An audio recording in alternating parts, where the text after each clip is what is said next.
This channel supports Extra Life in its efforts to raise money for the Children's Miracle Network. For more information about how to donate and join in their efforts, go to the link displayed here. Extra Life. Play games, heal kids. What up, everybody? It's your boy Black Megas and Sony's E3 press conference. Good show. Thing that made it really good to me was that they were quick. They kept to their time schedule.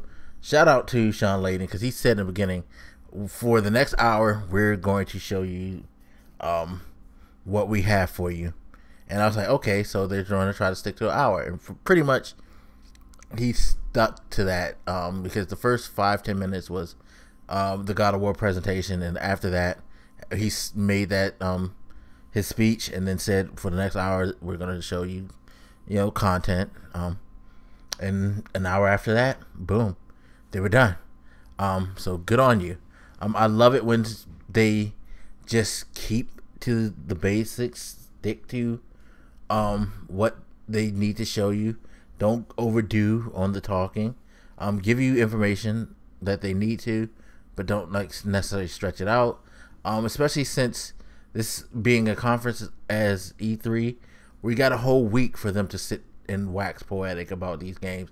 Like right now, Sony is doing their PS E3 experience, where they're having their couch conversations, doing their long play demos of the stuff that they showed, speaking with the developers all day at their booth, while people are able to also play it at the booth as well. So if you want to see all that stuff and get extended information, you have that. They're doing their write-ups on PlayStation blogs for that, video clips, all that.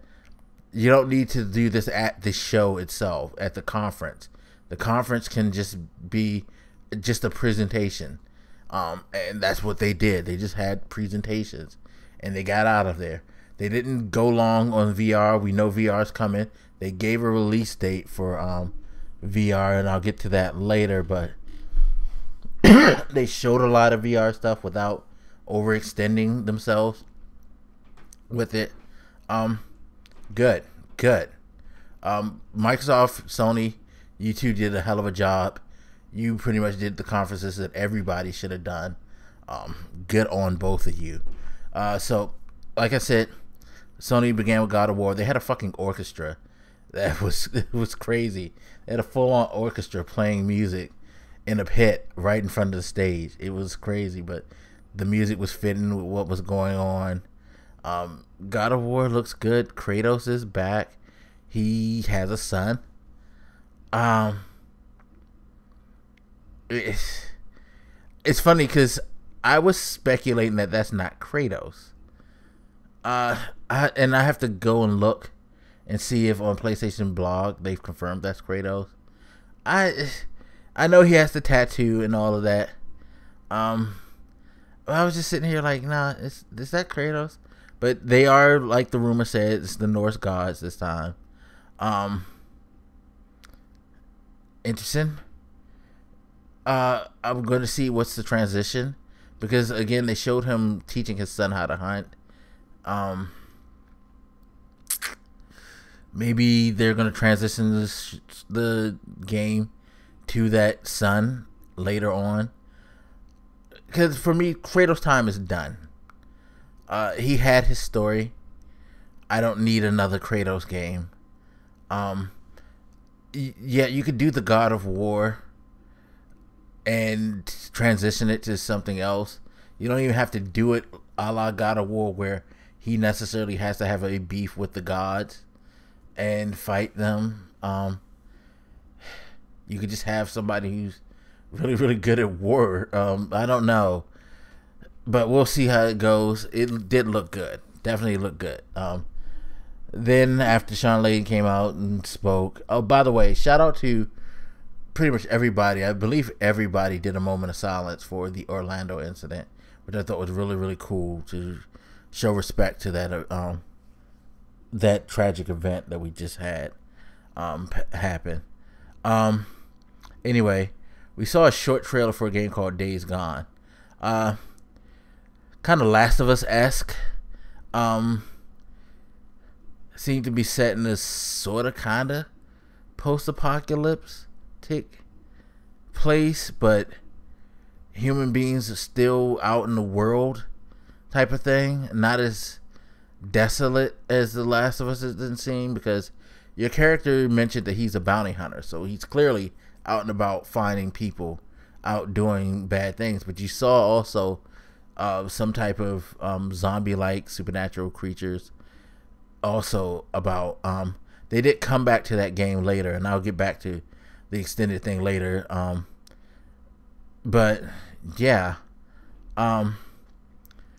it looked cool because it looked like, what if some of the characters from Sons of Anarchy met some of the characters from The Last of Us in the world from The Last of Us type of thing. But it looked good, and I found out later that it's actually Sony Ben's game. So Sony Ben's back in the mix. No Siphon Filter, but hey, they're back. Last Guardian was shown, and they gave a release date, people. All you people who grew up waiting for Last Guardian, you can rest easy now. October 25th, 2016, the game will arrive. So there you go. You're done. Your long nightmare is done. The sequel to Shadow of Colossus, the final game in the trilogy for Team Ico, it's finally here. There you have it. They show some gameplay of Horizon Zero Dawn. We know that that's coming next February, so cool. But it's good to see gameplay. The game looks interesting. It looks very, very interesting. They showed some a scenario within the game Detroit Become Human. The game about the androids and their place in the human, their place among humans in the world. It looks like it's going to be very heavy rain-esque, where your choices will impact the results, your timing as well. No release date, but David Cage makes some interesting games. They're hit and miss. Heavy Rain was hit. For people, I haven't played it, but for some people, Beyond Two Souls was a miss. It's going to be very interesting to see where this one falls. But if anything, his games always look interesting. You know what I mean? Resident Evil 7 Biohazard scared the shit out of me. Creepy ass shit. All them roaches and that nasty shit. Nah, and it's going to be PlayStation VR? Fuck that. There is a demo out if you want to play it on PlayStation 4. It may be that like Silent Hills as a game that people are looking for, which is crazy. That Resident Evil is going to be the thing to possibly fill that void. I downloaded the demo. Please don't make me play it, people. But I'm going to keep the demo just in case I have no choice. God, I don't want to live stream that bullshit. Fuck. Oh my God. If it's anything like the demo that they showed on stage, man, fuck that. Wanna fuck with me. I mean, I appreciate games like this because they are very atmospheric. They do a great job of pushing the genre. But yeah. And then you're gonna put it in VR, and it's coming January 24th, 2017. Again, early part of next year is fucking ridiculous, people. But speaking of PlayStation VR, they went ahead and they did their segment on PlayStation VR, which is what I thought was going to be like a 30-minute, like 40-minute whole thing. But again, I was saying, well, he did say an hour. Let's see if he holds to it. And sure enough, they kept it within that hour. They talked about it, briefly, saying the headset's coming. We're going to have the 50 games. Exclusive games. They're going to support it, like Farpoint. We talked about Star Wars Battlefront is going to have an X-Wing VR mission. That's pretty damn cool. There's going to be Batman VR, Arkham VR, and it's done by Rocksteady. There's going to be a VR game within Final Fantasy 15. Call of Duty, that flight scene that you saw in their trailer, the gameplay trailer, that's going to be VR compatible. You're going to be able to play that in VR. Crazy. So, and it was things like that. When I saw those, it was like, okay, this is what I mean by when I say, for me with VR and gaming, you have to have stuff that is more of a game than an experience, or else paying $400 for this headset just to have these like walk around experiences, have some stuff jump at you, be able to like touch things and all that. That's cool, but that's not going to be that engaging, and that doesn't sell VR as a gaming component for me. It puts VR in the place it's always been as. It's an experience. It's a way to experience what it would be like to be in a certain world. And I don't think it could just be that, because that's the novelty that's pretty much kept it from growing beyond what it has in the past. But they really are taking this serious. They really are taking it serious, at least from what I can see from Sony's standpoint and from other people. Because like I said, Ubisoft showed some stuff. It seems like other gaming companies kind of showing it too. That's good. That's good. As time goes on, these days get cheaper and become more accessible. It's good to know that right now you're getting companies that are starting off from the bat that are trying to establish more game-like experiences to go with these experiences, like these, like, you know, just experiencing a moment doing this or a moment doing that. You know, they're trying to balance it out, which I think is pretty damn cool. By the way, October 13th, 2000, it's this year, October 13th. I'm sorry, I'm looking at an article just to confirm some stuff. Let me see, PlayStation VR release date. Yeah, it's 2016. So sorry, thing I'm looking at, because I forgot the date, so I had to pull them up. It said 17. It's because I knew it was this year. It's October 13th, so you can get it this fall, people. Definitely.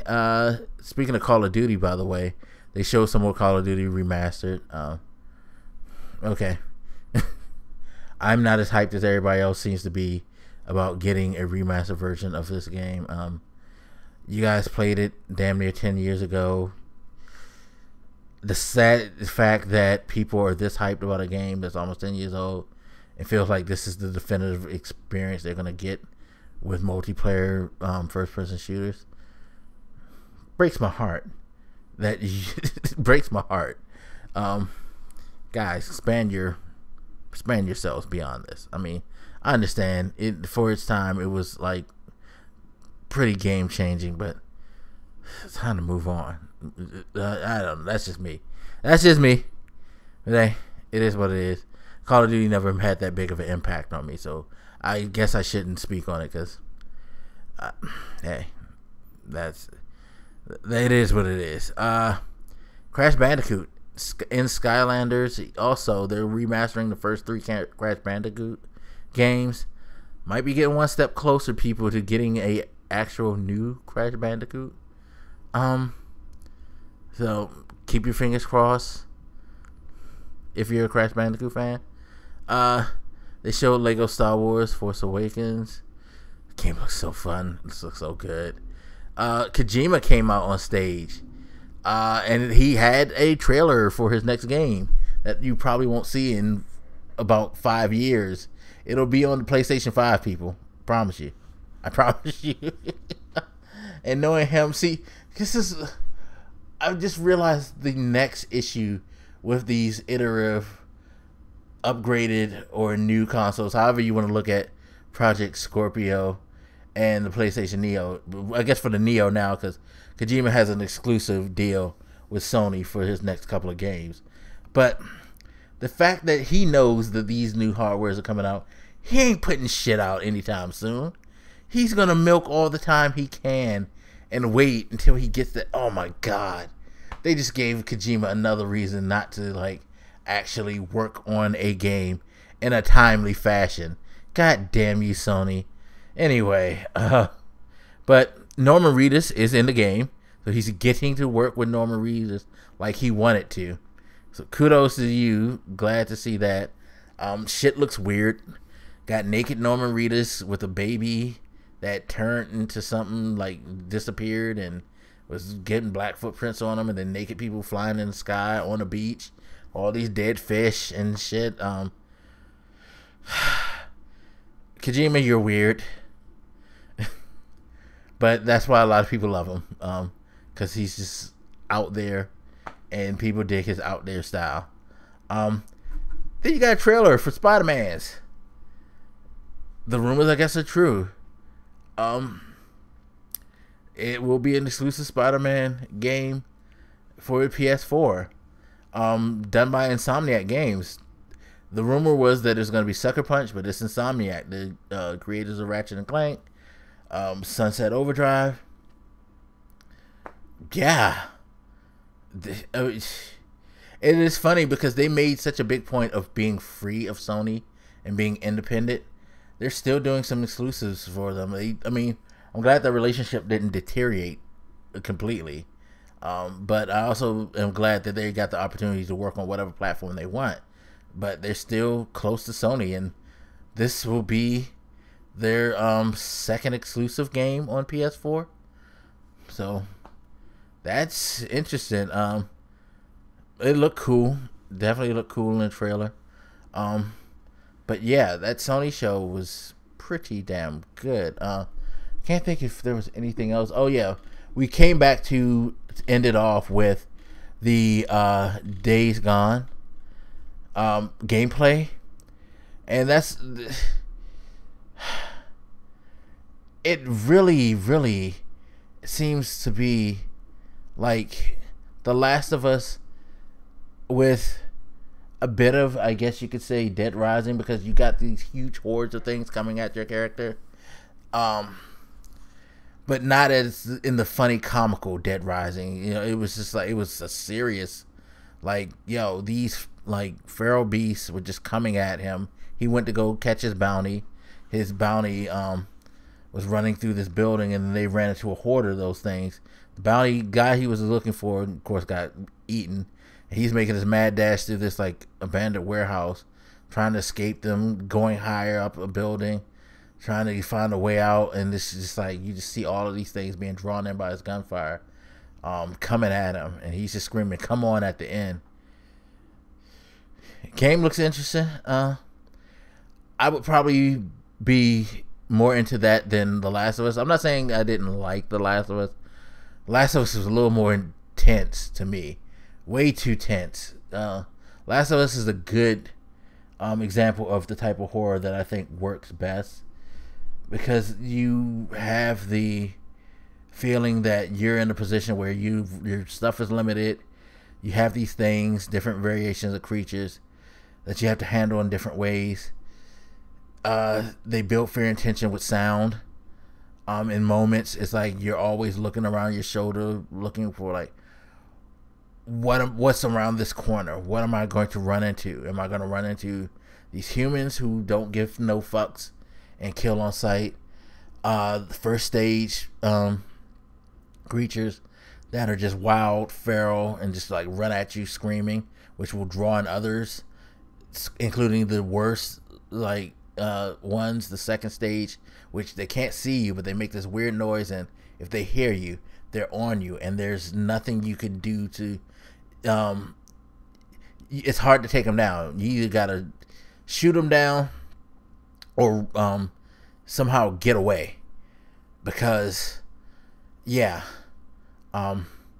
there's no easy way. It's not like you can beat them down.